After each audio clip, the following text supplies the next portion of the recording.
শেষ সময়ে রাজধানীর হাটগুলোতে হঠাৎ যেন পশু উধাও হয়ে গেছে। গাবতলী ছাড়া প্রায় সব অস্থায়ী হাটের চেহারায় প্রায় একই রকম। বিকেল থেকে ক্রেতাও কমেছে এসব হাটে। অস্থায়ী হাটগুলোতে নতুন করে কোনো পশু আসছে না। রোববার দুপুর পর্যন্ত যথেষ্ট পশু সরবরাহ ছিল। সন্ধ্যার পর বেশিরভাগ হাটে বড় গরু বেশি দেখা যায়। কৃত্রিম সংকট সৃষ্টির অভিযোগ করেছেন ক্রেতারা। সোমবার ঈদের দিনেও হাটে বেচাকেনা চলবে। এই সময়ের মধ্যে সব পশুই বিক্রি হয়ে যাবে বলে আশা বিক্রেতাদের। তারা বলছেন, এবার ছোট এবং মাঝারি আকারের গরুর চাহিদাই বেশি ছিল। দাম নিয়েও সন্তুষ্টি জানিয়েছে বেশিরভাগ ক্রেতা।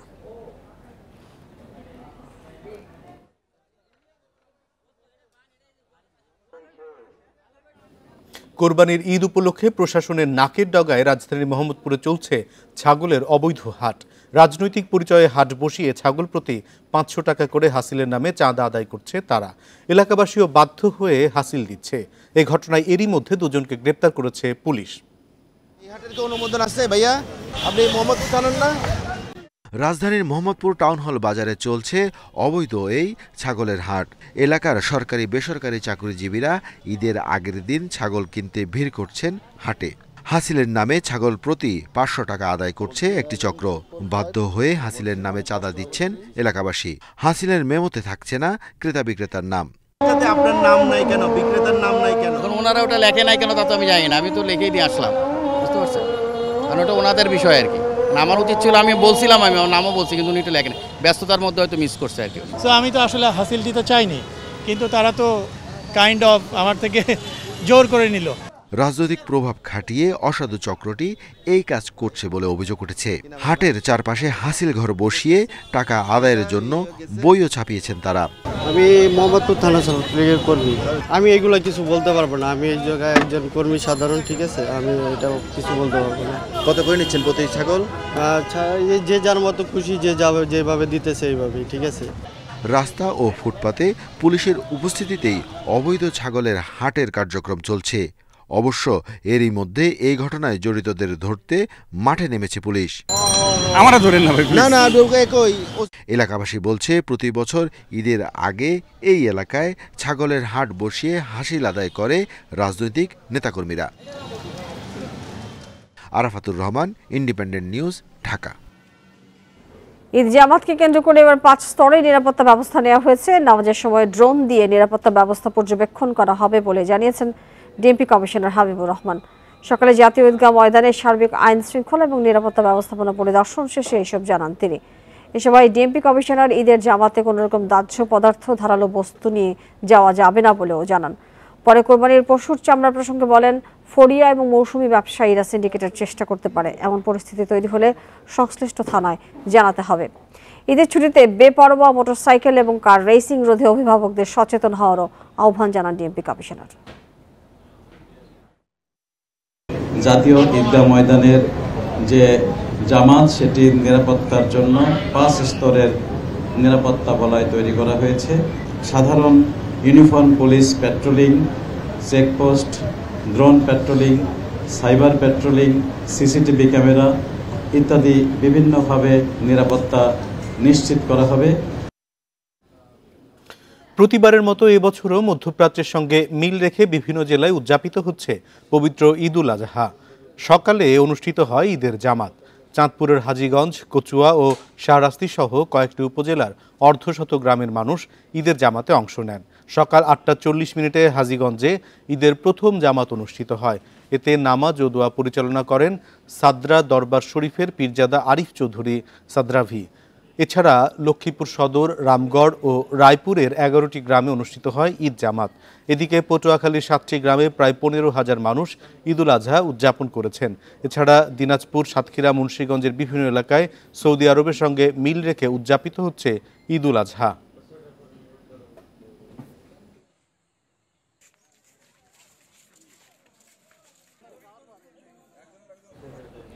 কয়েকদিনের তুলনায় মহাসড়কে যানবাহনের চাপ কিছুটা কম থাকায় নেই যানজটের ভোগান্তি। তবে কোথাও কোথাও গণপরিবহন সংকটের পাশাপাশি বাড়তি ভাড়া আদায়ের অভিযোগ করেছেন যাত্রীরা। সকাল থেকে যাত্রীর চাপ কম থাকলেও ঢাকায় ময়মনসিংহ এবং ঢাকা টাঙ্গাইল মহাসড়কে চন্দ্রা এবং চান্দনা চৌরাস্তায় ধীর গতিতে চলছে গাড়ি, তাই কিছুটা ভোগান্তিতে পড়েছেন যাত্রীরা। বিশেষ করে ফ্লাইওভারের শুরু এবং শেষ প্রান্তে রাস্তায় যাত্রী ওঠানামা করায় গাড়ির গতি কমছে। এদিকে বঙ্গবন্ধু সেতুতে রাতে একাধিক গাড়ি বিকল এবং টোল আদায় বন্ধ থাকায় সকাল পর্যন্ত ঢাকা টাঙ্গাইল মহাসড়কে দীর্ঘ যানজট ছিল। তবে পরে স্বাভাবিক হয়ে আসে পরিস্থিতি। পদ্মা সেতুতেও যানবাহনের চাপ কম। এদিকে সকাল থেকে কুমিল্লায় যানবাহন কম থাকায় ভোগান্তিতে পড়েন যাত্রীরা। অনেকে বাড়তি ভাড়া আদায়ের অভিযোগ করেছেন। তবে ঢাকা চট্টগ্রাম মহাসড়কে নেই যানজটের ভোগান্তি। গাড়ি অ্যাভেলেবেল আছে, কিন্তু ভাড়া তো বেশি নিচ্ছে। আজকে দিনটা মোটামুটি ভালোই, পুরো রাস্তায় ক্লিয়ার আছে, সমস্যা নাই। তবে একটু যাত্রীর চাপ একটু কম আর বাসের মধ্যে টাকা বেশি যায় দেখিয়ে এই যে ট্রাকে উঠছি। 3 মাস কাম করলাম ঈদের ভেড়াত, এখন তো যাইতেছি ট্রাকে যাইতেছি, কষ্ট করেও যাইতেছি, তাও বড় আনন্দ লাগতেছে। প্রিয়জনের সঙ্গে ঈদ উদযাপনে শেষ মুহূর্তে নৌপথে বাড়ি ফিরছেন দক্ষিণাঞ্চলের বিভিন্ন জেলার মানুষ। তবে রোববার সকাল থেকে ঢাকা নদীবন্দর সদরঘাট টার্মিনাল এলাকায় যাত্রীদের তেমন চাপ দেখা যায়নি। টার্মিনাল কর্তৃপক্ষ জানিয়েছে ভোর 5টা থেকে বেলা 2টা পর্যন্ত দক্ষিণাঞ্চল থেকে লঞ্চ এসেছে 84টি। এছাড়া সদরঘাট টার্মিনাল ছেড়ে গেছে 64টি লঞ্চ। এদিন দুপুর 12টা থেকে টার্মিনাল এলাকায় যাত্রীর চাপ কমে আসে। লঞ্চের ডেকে যাত্রীদের তেমন ভিড় দেখা যায়নি। সকাল থেকে টার্মিনাল এলাকায় যাত্রীর চাপ কম থাকলেও যাত্রী সেবায় তৎপর বিআইডব্লিউটিএ। যাত্রীরা যাতে স্বাচ্ছন্দ্যে গন্তব্যে যেতে পারে সে বিষয়েও সতর্ক তারা। এদিকে টার্মিনালে যাত্রীর চাপ কম থাকায় পরিবার নিয়ে নির্বিঘ্নে বাড়ি ফিরতে পেরে খুশি যাত্রীরা। আমাদের লঞ্চ ভালো একটা প্রস্তুতি ছিল মালিকদের সহায়তায়, সেক্ষেত্রে লঞ্চ যাত্রী আসছে এবং স্বাচ্ছন্দ্যে যেতে পেরেছে। আজকের দিনে এই পর্যন্ত আপনার 64টা লঞ্চ চলে গেছে, আর আসছে 84টা। আর এখনো লঞ্চ ঘাটে যে লঞ্চ আছে ভালো আছে এবং যাত্রী আসলে যেতে পারবে ইনশাআল্লাহ স্বাচ্ছন্দ্যে। দেশবাসীকে ঈদ উল আজহার শুভেচ্ছা জানিয়েছেন রাষ্ট্রপতি মোহাম্মদ শাহাবুদ্দিন এবং প্রধানমন্ত্রী শেখ হাসিনা। আলাদা আলাদা বাণীতে দেশবাসীকে শুভেচ্ছা জানান তারা। প্রধানমন্ত্রী তার ভিডিও বার্তায় ত্যাগের চেতনায় উদ্বুদ্ধ হয়ে দেশ এবং জনগণের কল্যাণে সবাইকে আত্মনিয়োগের আহ্বান জানিয়েছেন। দেশবাসী, আসসালামু আলাইকুম। বছর ঘুরে আবার আমাদের মাঝে ফিরে এসেছে পবিত্র ঈদ উল আজহা। আপনাদের ঈদ উল আজহার শুভেচ্ছা জানাচ্ছি। ঈদ মোবারক। ঈদ উল আজহার শিক্ষা ধারণ করে আসুন আমরা ত্যাগের মহিমায় উজ্জীবিত হয়ে দেশ ও দেশের মানুষের কল্যাণে কাজ করি। পবিত্র ঈদ উল আজহা আমাদের সকলের জীবনে বয়ে আনুক অনাবিল আনন্দ, সুখ, শান্তি ও স্বাচ্ছন্দ্য। প্রধানমন্ত্রী শেখ হাসিনাকে পবিত্র ঈদ উল আজহার শুভেচ্ছা জানিয়েছেন ভারতের প্রধানমন্ত্রী নরেন্দ্র মোদী। প্রধানমন্ত্রীকে চিঠি পাঠিয়ে মোদীর শুভেচ্ছা জানানোর তথ্য রোববার এক বার্তায় জানিয়েছে ঢাকার ভারতীয় হাই কমিশন। চিঠিতে মোদী জোর দিয়ে উল্লেখ করেছেন এই উৎসবটি ত্যাগ, সহানুভূতি ও ভ্রাতৃত্বের মূল্যবোধের কথা স্মরণ করিয়ে দেয়, যা একটি শান্তিপূর্ণ অন্তর্ভুক্তিমূলক বিশ্ব গড়তে অপরিহার্য। তিনি ঈদ উল আজহাকে বহু সাংস্কৃতিক ঐতিহ্যের অবিচ্ছেদ্য অংশ হিসেবেও বর্ণনা করেন।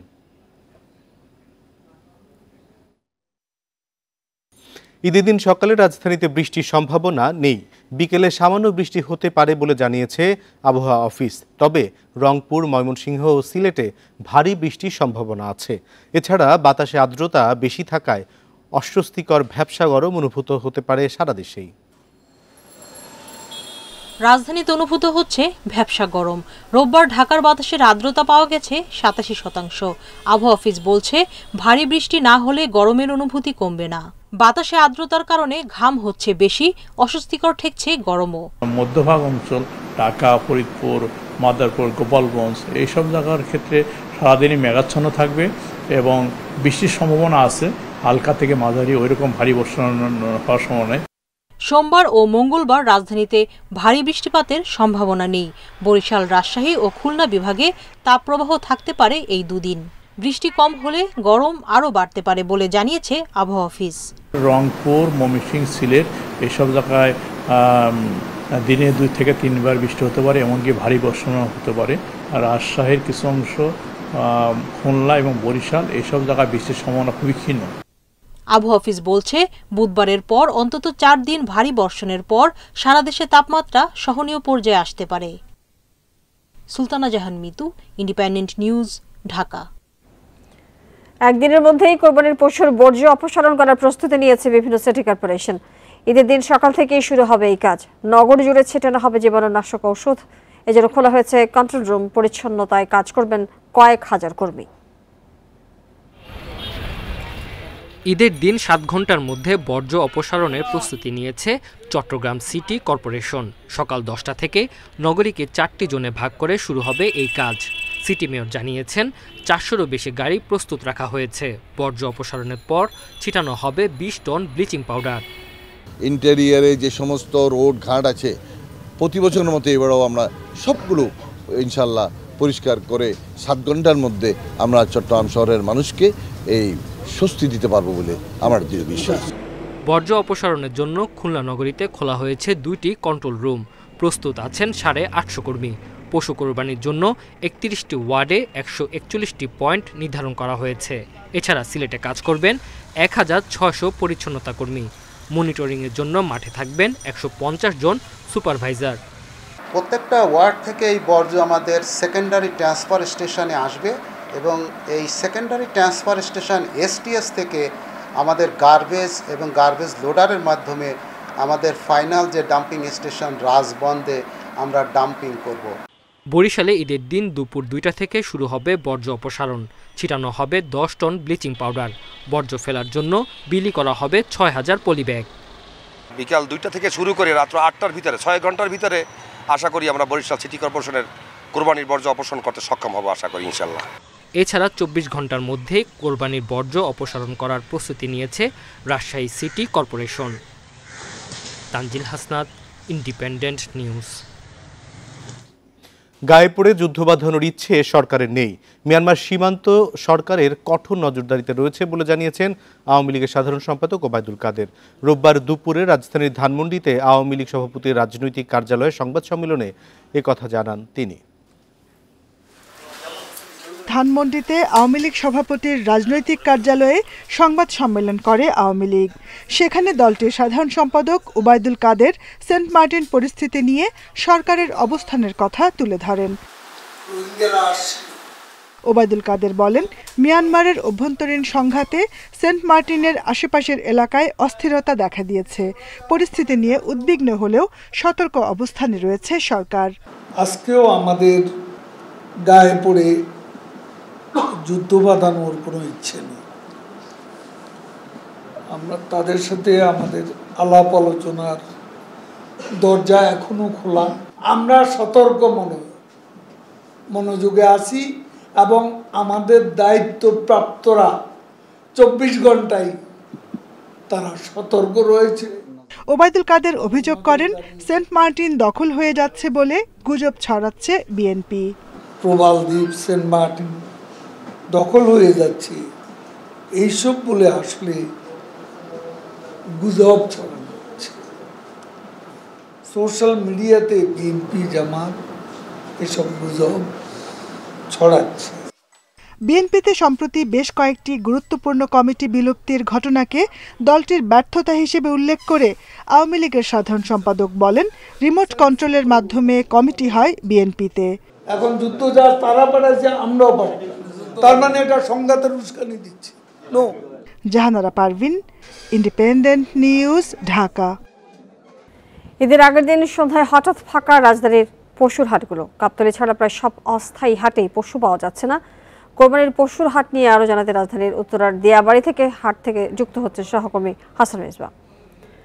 মিসবা, যে অভিযোগ পাওয়া যাচ্ছে হঠাৎ এই হাটে কৃত্রিম সংকটের অভিযোগ করা হচ্ছে, কি দেখেছেন আপনি সরেজমিনে?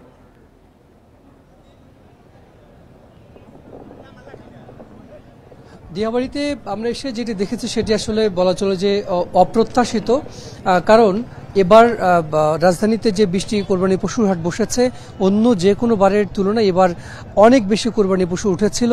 মূল হাট ছাপিয়ে আমরা দেখেছি যে একেবারে পাড়া মহল্লায় সড়ক পর্যন্ত সেটি বিস্তৃত হয়েছে।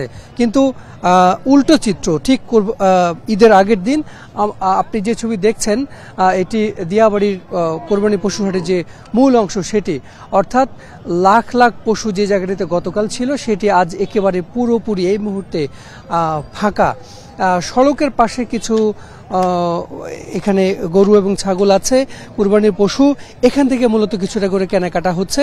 ক্রেতারা আছেন এখানে, কিন্তু সেই তুলনায় কুরবানির পশুর সংখ্যা কম। এবং কেন তৈরি হলো সেটি আপনি জানতে পেরেছেন কিনা, এবং ক্রেতারাই যে অল্প গরু রয়েছে সেখানে দাম কেমন অভিযোগ করছেন?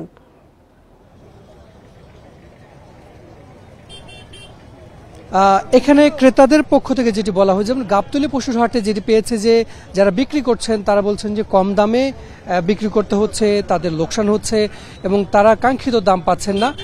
তবে উল্টো চিত্র এখানে যারা কিনছেন তারা বলছেন যে বেশি দাম, আর যারা বিক্রি করছেন তারা বলছে যে দাম সন্তোষজনক আছে, তাদের লোকসান হচ্ছে না, ভালো দাম পেয়েছেন।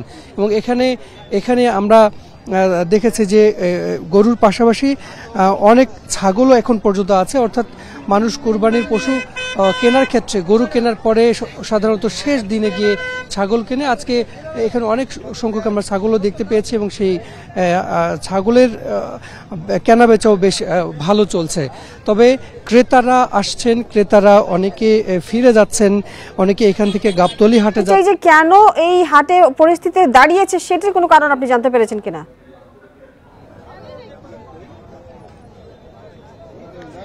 দেখুন, এবার আসলে কোরবানির পশুর হাটের মূল যে বিক্রি সেটা আসলে গতকাল হয়েছে, অর্থাৎ আগের দুই